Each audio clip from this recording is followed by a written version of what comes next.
All right, and welcome to Fast Break Breakfast NBA podcast. My name is Keith Parrish, and I'm here once again with my buddy through the miracle of computer phone, with Tyler Parker.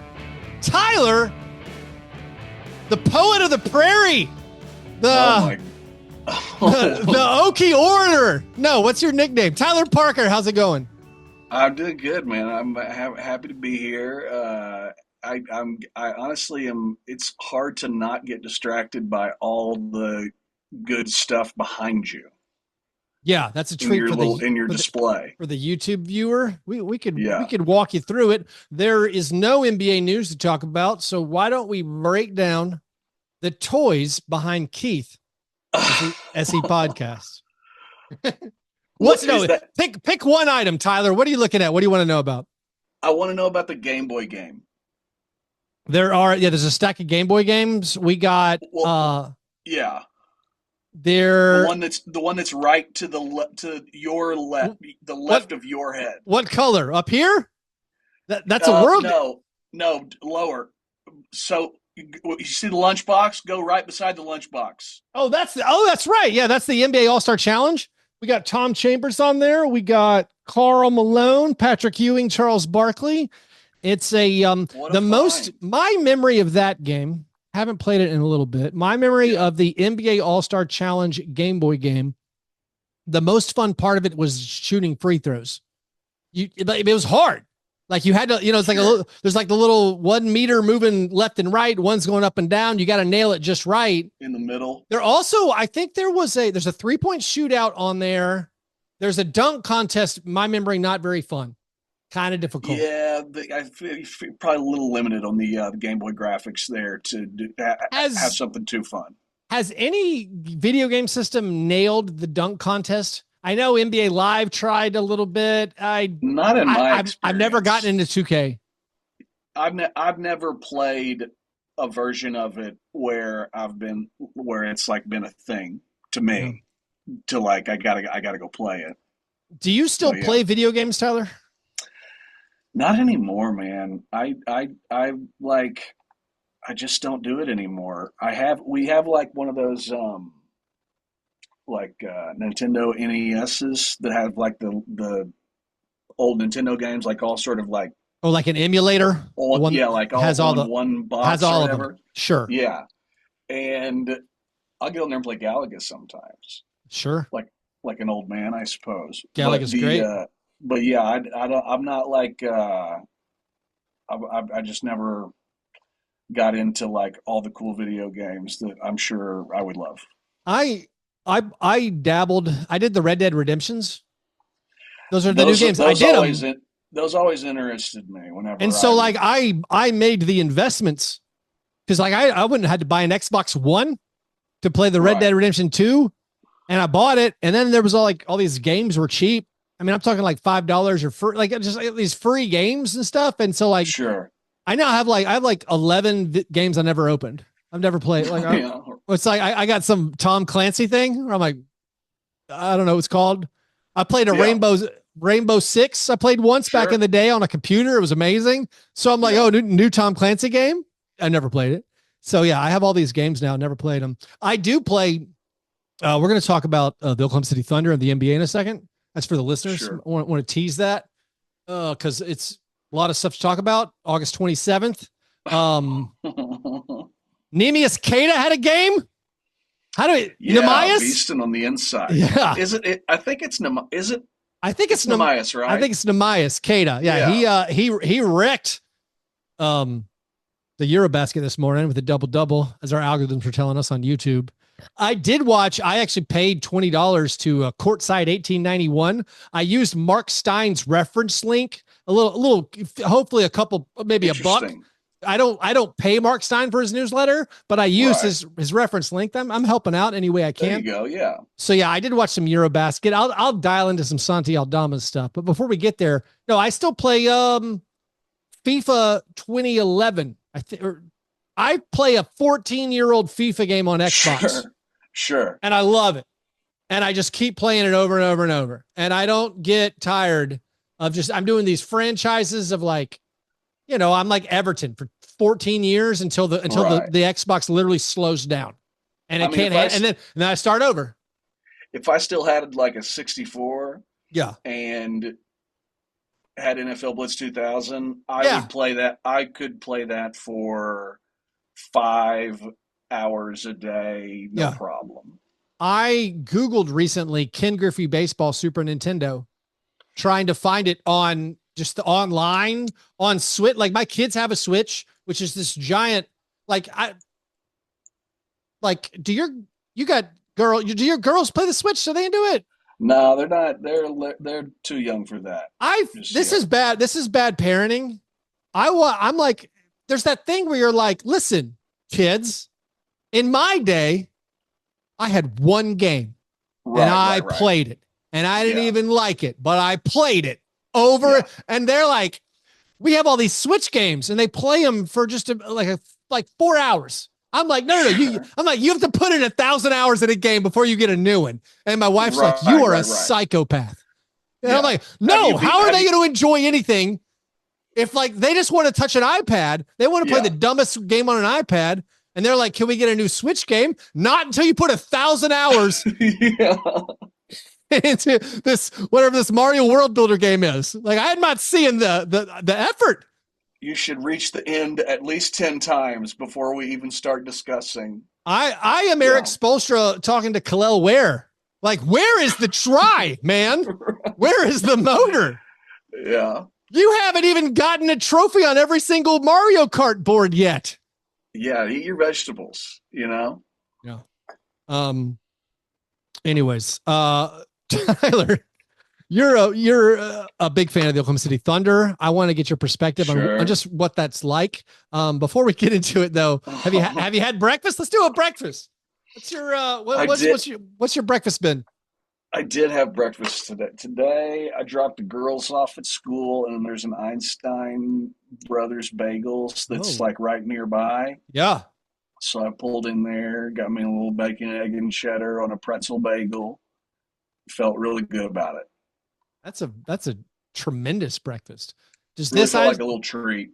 there used to be where my in-laws used to live in Knoxville, Tennessee. Uh-huh. Einstein Bagel very close. They had a happy hour. It was half off smoothies every day Wow. from 2 to 4. So anytime I went to Knoxville, I'm like, man, Absolutely. I'm getting a $1.50 smoothie Especially it's right there. Absolutely. right there. Treat myself. Yeah. I had this pack of, I don't know, it was like yogurt covered things with some sesame seeds. And Gotcha. it's like a probiotic pack. It was at work. I just grabbed one. I'm like, You're let's a do healthy it. boy. Yeah, No, that's Lord, healthy no. boy. I Well, had that's that. that is a healthy boy choice by you. I had that plus cookie cake because Okay. my Well, wife had a you're right. birthday yesterday actually, and so the one thing she requires for her birthday is these giant cookie cakes. She doesn't even love Right. desserts, but she loves a novelty giant cookie cake, I, which is just like a hey, giant chocolate chip cookie with icing all over it. that's a lot of that. I've consumed more than one of those in my life, I'm sure, and I've always been a fan. I got to say, there was a guy ahead of me. So I'm there to pick up the order. I'm like, yeah, I'm Keith. I'm here to pick up the custom cat cake that I designed. Uh-huh. But the guy in front of me was paying for cash with like this giant double decker cookie. And I just wanted to know, like, is this like a big treat that he saved up for? Right. Is this his Tuesday routine? Does he treat Right. himself to this double decker cookie every Tuesday? I wanted to know everything about him. I wanted to Yeah. know. I mean, honestly, he was like a character from your novel. Maybe could have been some worn out jeans. Sure. Tyler, the Offer of a Little Blood and Dancing, an amazing novel, but he seemed like that guy had a story. Him counting out his money to pay for this like $5 double decker cookie ice cream set. It wasn't ice cream. It's Yeah. two cookies with icing in the middle. No, I know exactly what you're It's an talking icing about. sandwich with cookies as bread. Yes. I mean, I gotta say, I really respect the move. I like this guy, whoever he is. Yeah. It is yeah, if it's an everyday sort of thing, yeah, maybe there needs to be some sort of evaluation. But like I say, live and let live. That's Yeah, between him and his doctor. that's true. If Yeah. if he's having a rough one, or if he, maybe you're right. Maybe he's just celebrating something. Yeah. Maybe it's just Yeah, like, this is, man, I got my routines. I got my things I look forward to each week. I I get my remember getting some of those. I remember getting some of those as a kid, and they were unbelievable. Like just talking about it now makes me think that the next time that I go to a mall, I'm going to be like they're still good. a little Still interested. good. All right, Tyler, your team won the title this year. What's that like? I mean, I recommend it. Yeah. Yeah, no, I definitely think it's a positive experience. No, I mean, like it's awesome. Was it everything you hoped? Did it live up Um, to, was there any like, is that it? Or was it really like, oh no, this is good. Yeah, this is good. there was there was none of there was no like oh, something is lacking here or anything like Mm, that. It felt like okay. there wasn't any of that really. It was all just like being so excited, relieved, too. And then like there was the as soon as Halliburton goes down at the beginning of Game 7, I texted my buddy from Oklahoma, who's like my friend Yeah. that I text during games sometimes. And I was like, that's literally worst case scenario for every single person involved in this Right. series. Right. Like Yeah. it's obviously the worst for him and the Pacers, but there was part of that where I was like, no, this isn't good for anybody. Correct. This is just sucks. And so there was like maybe there was like, oh, it would have been nice if they had been at full strength, and so that um the public could have sort of celebrated it a little bit more than they did. Maybe you're thinking about it in those terms, I guess. But for me, it was like it was just, oh, like they were the best team all year. Right. They had their backs against the wall multiple times in the playoffs and always overcame it. And so it was just sort of like uh, deserved cherry, like at the end, like it was. I was just yeah, I was like surprised that it happened in the way that all like pessimistic fans are, like, oh my god, it's Uh-huh. actually happening. I'm so negative about everything and so pessimistic. Um, and but none of my greatest fears came true where they're actually going to win. You know what I mean? Like that. So that um, flurry, was fun. You mentioned relief. I imagine after the Halliburton injury, there had to be moments of unbelievable terror Oh as the yeah, fan, because you guys are down, in that half.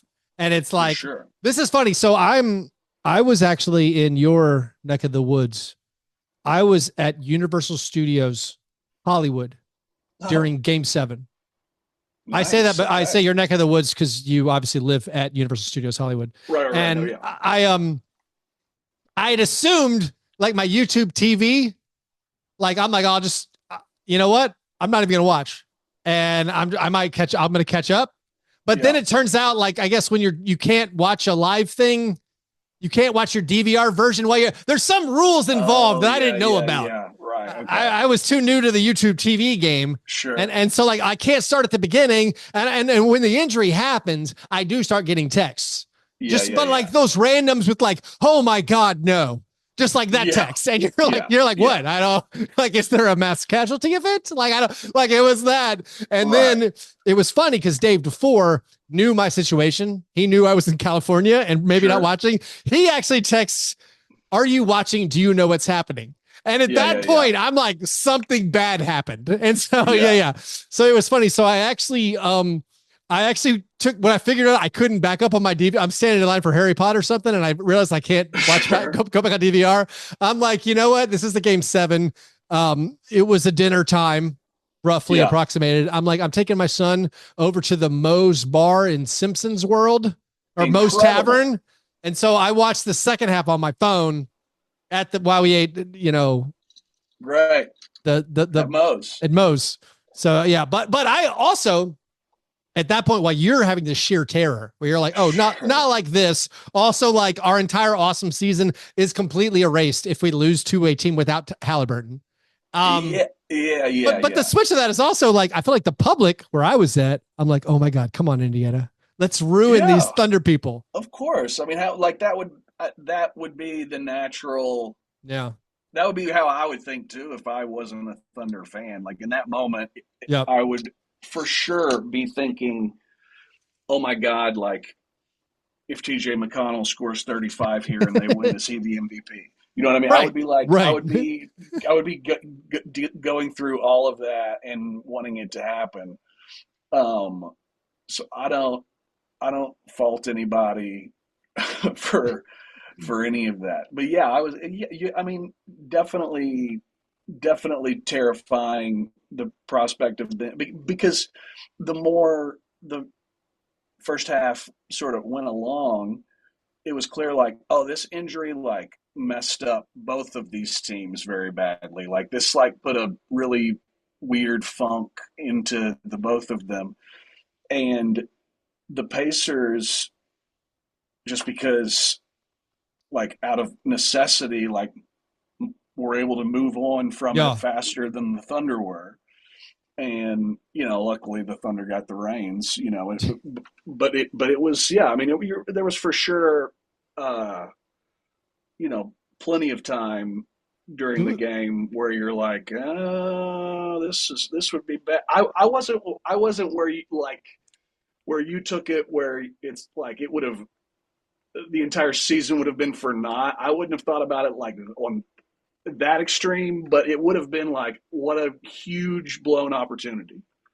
Like what a massive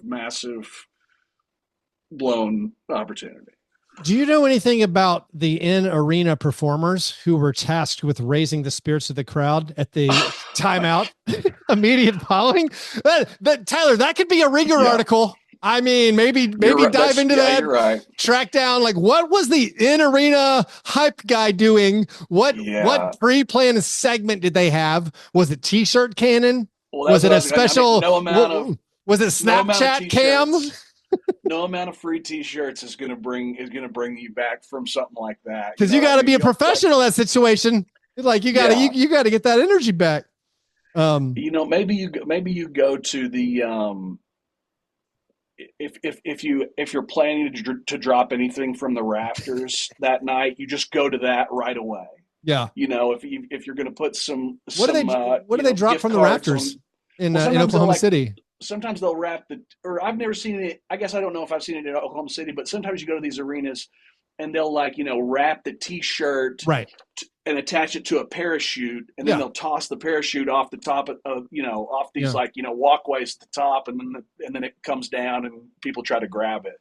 Right. If I have anything like that planned, I'm doing that. I'm trying to get people's eyes up and away from the floor. Yeah. Oh man. I want to know if in arena game management can do that. And like, hey, this thing, we got to move this up to the B block or whatever. We got to take third quarter break. We got to go to the top, or like, hey, we had kids playing to come out. We can't bring the kids out right now. We got to do, do we let's do the baby race now. We do the baby race now.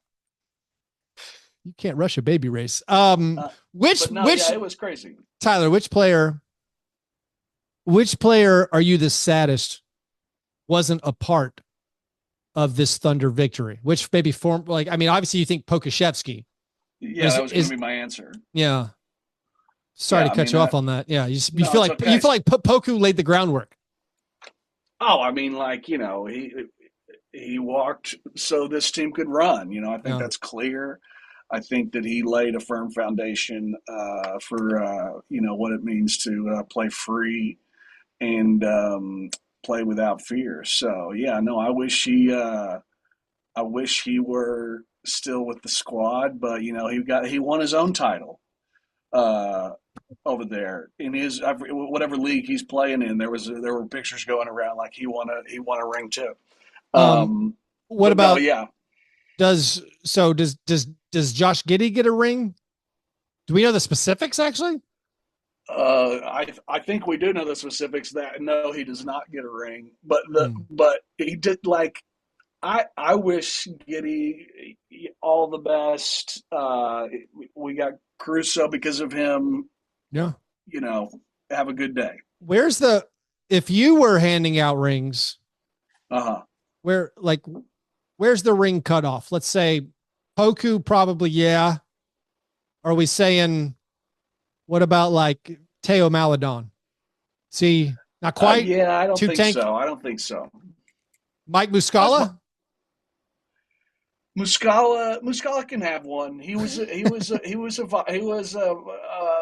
vital vibes guy. I do have some problems with Muscala because in the bubble, Muscala hit a three at the buzzer to beat the Heat that wound up causing the Thunder to lose a first round pick that year. It Mm. wound up Oh, that's going. terrible. Oh, you It guys wound lost up a first going round to pick. That's hold on. It wound up going to the Sixers, and in that place they took Tyrese Maxey. mm. And so it's like Y'all wouldn't have taken Tyrese Maxey. You would have. you don't know. What are you You would have. talking about? You would have passed What on are him you like doing Shingun. over there? Jack? What about Darius Baisley? He played. I just looked this up. He played 237 games. Oh, not all. That's the Thunder. Almost all with the Thunder. No, yeah, Basically was around for a while. He was on the Lakers summer league team this summer. This year. Yeah. Yeah. Uh, but sure, yeah, basically can have one. What happened to you at summer league? You left for a hot dog. I never saw you again. I feel like there You was. want to know what happened to me? I feel like there was rumors that you felt poorly and showed yourself out of town. I got food poisoning. Was it the Thomas and Mack food? It was not the Thomas and Mack food. It was some shit I ate at MGM. But it was yeah. I spent my whole last day there just in bed. I'm sorry. You know, it was great trip. Love Vegas in the summer. You know, especially when I was able to stay in my room the whole time. It wasn't that hot. Barely 98. Yeah, I mean, yes. I guess in compared to some other years where it's like 116, you're right. But wait, well, you're asking about Baisley. Oh yeah, I mean Baisley put in a lot of work, man. No, he put in a lot of work. I don't know if he reaches to the Poku level. Yeah. For me personally, but if they want to give him a ring, that's fine. Okay. Anybody else that from Thunder like, past? You're talking about like from the past. I'm just saying that someone that feels like you put in all the work and you did not get to reap the rewards. Sure, like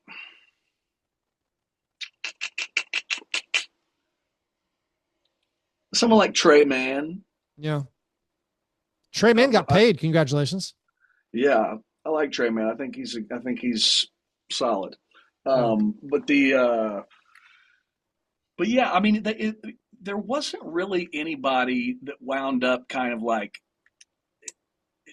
It didn't feel like anybody got a raw deal in the end. You know what I mean? For all the talk of there being kind of a logjam of talented dudes, yeah, there and that sort of stuff. Like there wasn't really anything that happened.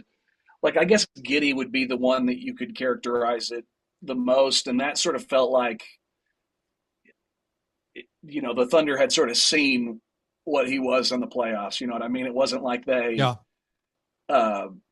got rid of him before he had a chance to prove himself. So there's less like, oh man, I wish he could have. Steven Adams, I guess. Maybe that's right. Oh, that's the right answer. That's a good guy. Yeah, Steven Adams. He needs that. No team has repeated as champions in like 8 years, 9 years.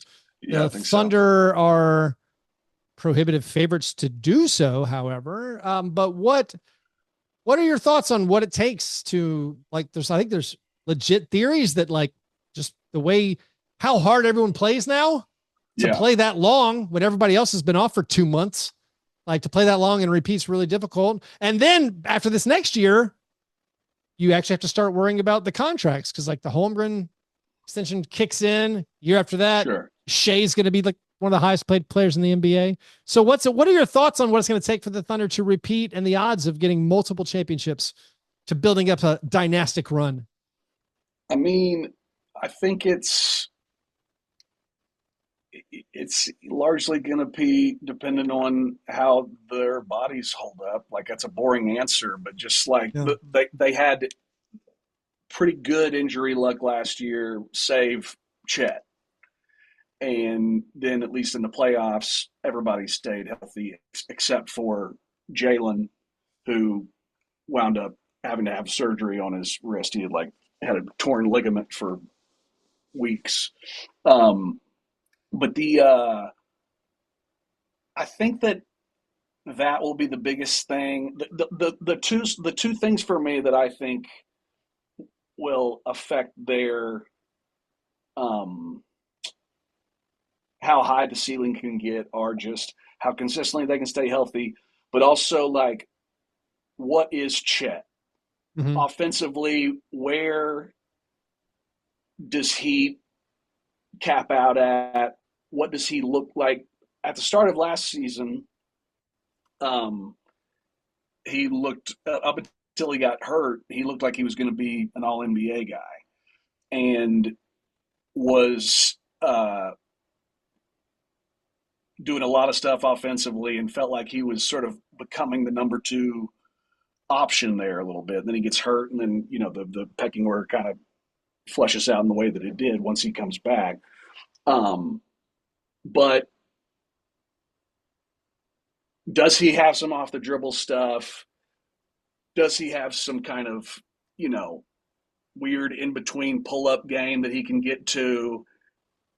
These sorts of things will sort of take the roof off the Thunder's offense if he's also able to draw two off the bounce and stuff like that. So that's a thing I'm thinking about, and I do think they still need more shooting. Like I think that there's going to be some internal development and shit like that will take care of some of that, but they can still get a little chilly in big moments. Well, it's sort of remarkable that after hearing for years that my team, the Grizzlies, you're like, yeah, we're a good regular season team, but you can't win without 3-point shooting and half court offense. You can't just do defense and turnovers. True. And then the Thunder are like, hey, watch this. What if our defense just wrecks everybody we play? But and you also think like maybe like Case and Wallace, Aaron Wiggins keep getting better and better, and maybe they're more. I think you're that's a great call. Like Wiggins, I think Wiggins kind of is what he's gonna like. This is I think this is like the best version of him. You know what I mean? Like, but I don't know that he's gonna improve a ton more. I hope I'm wrong. Wallace, though, I think there's like a lot of unexplored on-ball stuff with him. His shot kind of went in the cellar during the playoffs.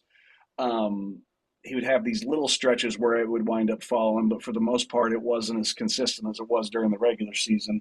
So he's a big swing guy, I think, talent-wise for the Thunder too.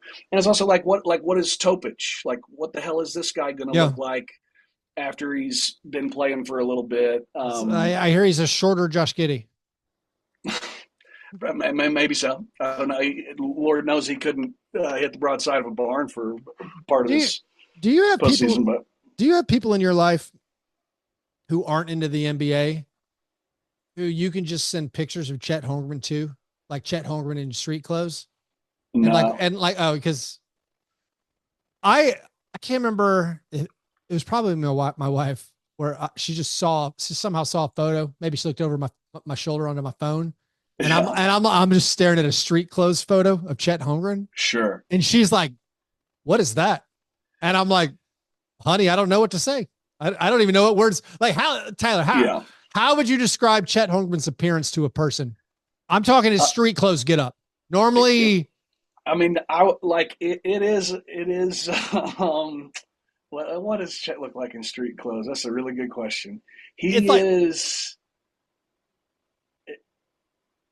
It is something where like good luck looking away.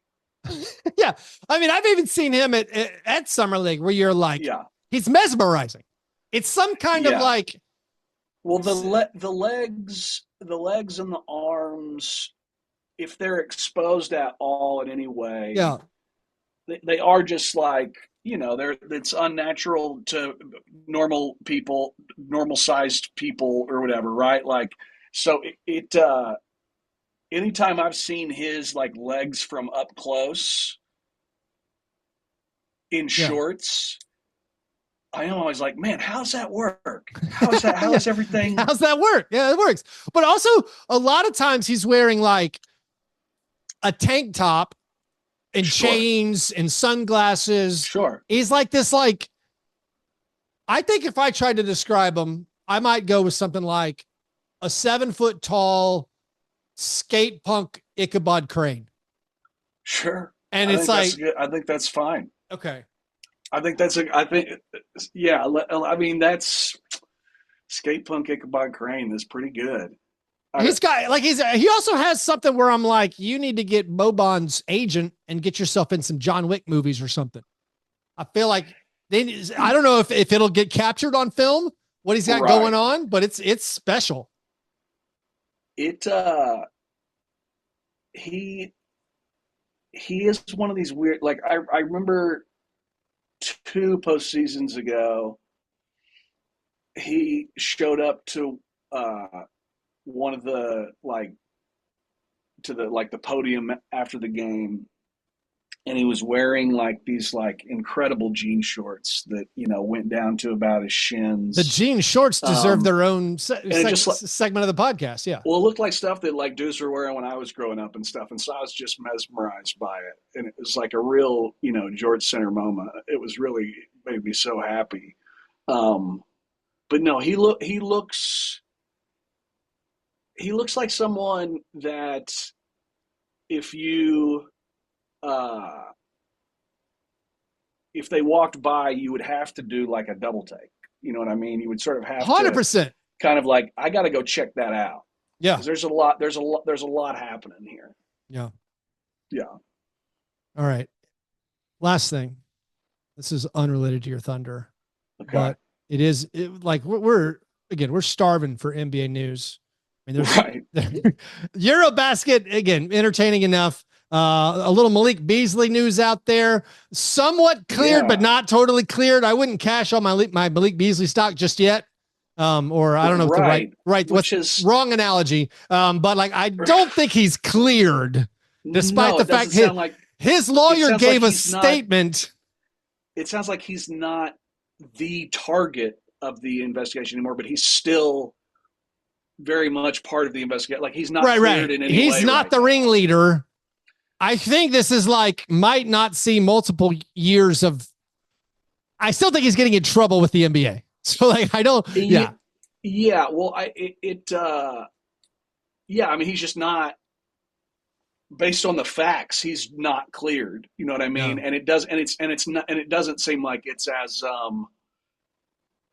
it doesn't seem like it's at all the way Shams sort of presented. Presented it. I do feel some form of, I mean, none of us know the whole story. I don't have the details, but I do feel some. Oh, you don't know what happened? I mean, I do feel some form of sympathy, much like people are like, Pete Rose bet on his own team. That's honorable. Right. Like I love the fact that he apparently hit his overs. Like betting on your own overs doesn't feel terrible to me. But no, the one thing that actually happened today that I thought was really funny, Matt Ishbia on social media lets out the controlling owner of the Suns. He's getting dunked on, but honestly, I don't feel like this is just being a contrarian. I kind of like the statement. So here's what he says. It's real galaxy brain stuff. He says, quote, "I'm not worried about this is in reaction to like the Suns not being predicted to do well this year. He says, I'm not worried about what the so-called experts think. They had us as a title contender for the past 2 years and we're wrong then. We focused on making our fans proud by playing great as a team. we're focused on making our fans proud by playing great as a team and building a brand of basketball that's tough and gritty. I do love defending your squad by saying, y'all thought we were good the last 2 years and we stunk in your face. It's just very funny to try to get one over on someone by being like, were we not dog shit the past 2 years? That's right. Were we not horrible? And who's dumb now? Yeah. So Ishbia's he's going to have to chill out a little bit on the mic. Like, this is like, there's just a little bit too much yapping from him until he's experienced like any success. He's got to just shut the hell up for a little while. I am excited about Dylan Brooks being there, though. I think it's a good marriage. Dylan Brooks is a winner. I'm ready for it. What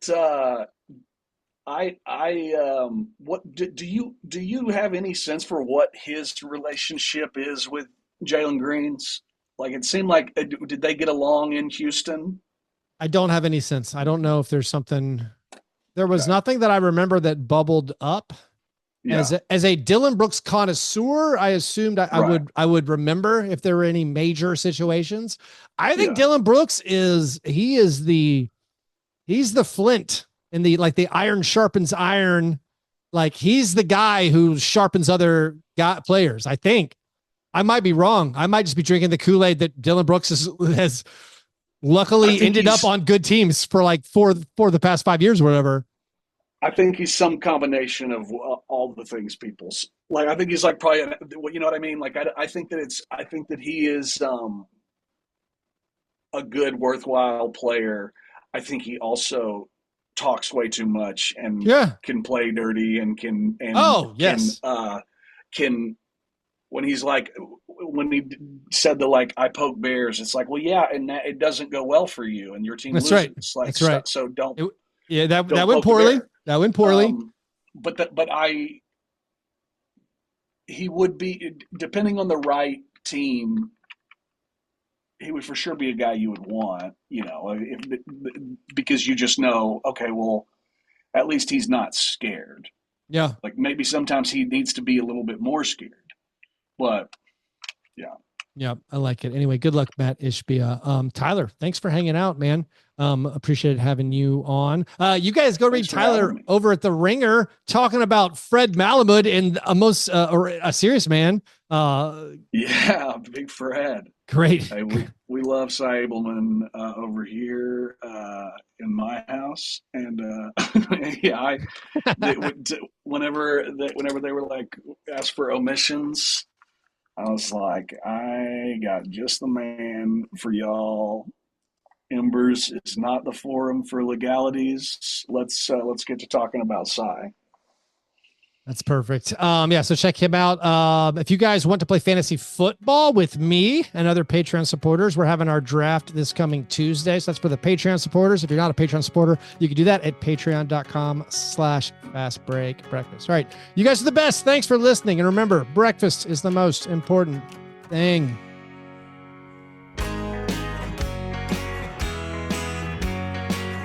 Yeah, never apologize for being G&G. Fastbreak Break, man. You understand? I will remember.